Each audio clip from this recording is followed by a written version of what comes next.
If you are a creator, a very common question that troubles you is, should you create for yourself or for others? What's the difference? Does it affect your work quality and does it really matter? In this video, we're going to try to answer these very questions. Hi, my name is Abhishek and welcome to Coffee and Junk. Every Sunday, I post a new video where I discuss topics such as creativity, wealth, entrepreneurship, productivity, learning, and more. To get notified when I post new videos, do not forget to subscribe and hit the bell icon. Now, let's start this.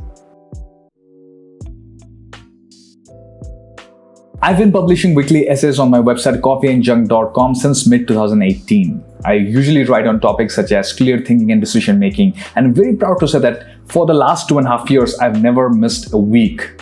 It's usually not that easy to maintain such a long streak of 2.5 years, and people usually struggle with it. But I have got a secret that I'm going to share with you today. Before I write something, I announce myself that this is something that only I'm interested in. I'm writing this piece to brainstorm ideas with myself, to think thoughts for my own benefit and for nobody else.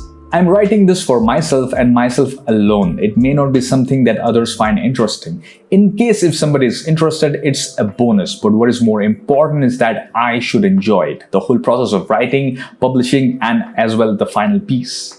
I always like to say that creation is an impossible art. If you are a writer, a painter, or a coder, you are literally creating things out of nothing. You are conjuring stuff out of thin air. It's really hard. I mean, give yourself some credit if you're a creator. It's a really hard job. Therefore, if you're not doing it for the love of it, if you're not doing it to satisfy your own authentic curiosity, if you're not doing it for yourself and yourself alone, it becomes impossible to get anything done. Therefore, and this is the very reason I do not create for everybody, I create for only one person, and that is myself. That is the reason I write essays or create videos that I myself would want to read or watch. Now, I know for a fact that there are many out there who are like me, who have similar tastes. So if I like my work, chances are they would as well. And therefore, I consciously ignore everybody else. And you should do the same if you're a creator. Your work should reflect your own interests and passions. And this is the only way you'll be able to attract like-minded superfans, by ignoring the wisdom of the crowd. Now, get this, it's more important that 100 people absolutely love and adore you than having, say, 1,000 people who sort of only like you. On top of that, focusing on 1,000 people would drive you crazy because you do not know what to focus on actually. Therefore, do not let the stadium of perspectives paralyze you. Focus on only one person. Focus on yourself. Sometimes it's a good practice to describe yourself in a third person before you start creating for yourself, so that you can detail out the personality.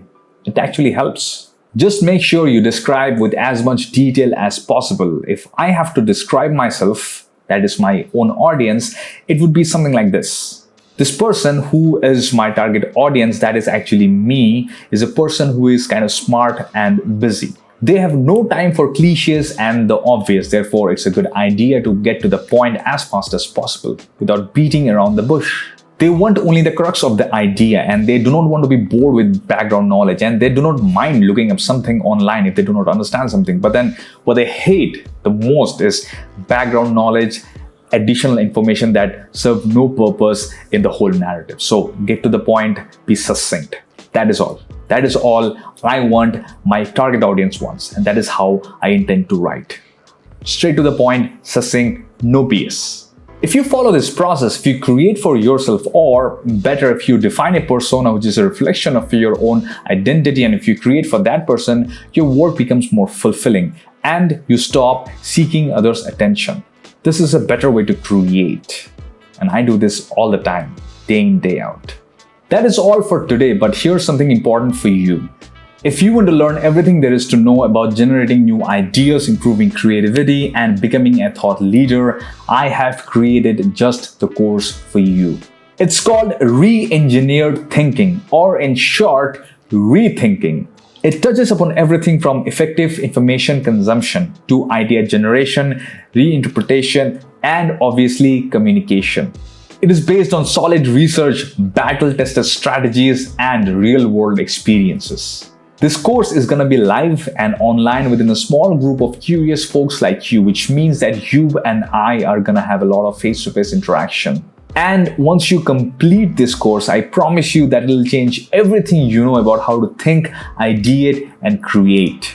Make sure to visit this link to know everything about the course. This link is also given in the description. Just go there, click on it, it'll open a page, and you'll find everything you have to know about it. Trust me, it's gonna be life-changing. That is all from me. Thank you so much for watching this video. Make sure to give it a thumbs up and also share this video with a friend who might be interested in taking up this course. It's gonna be very interesting, I promise you that. I'll see you soon. Till then, peace.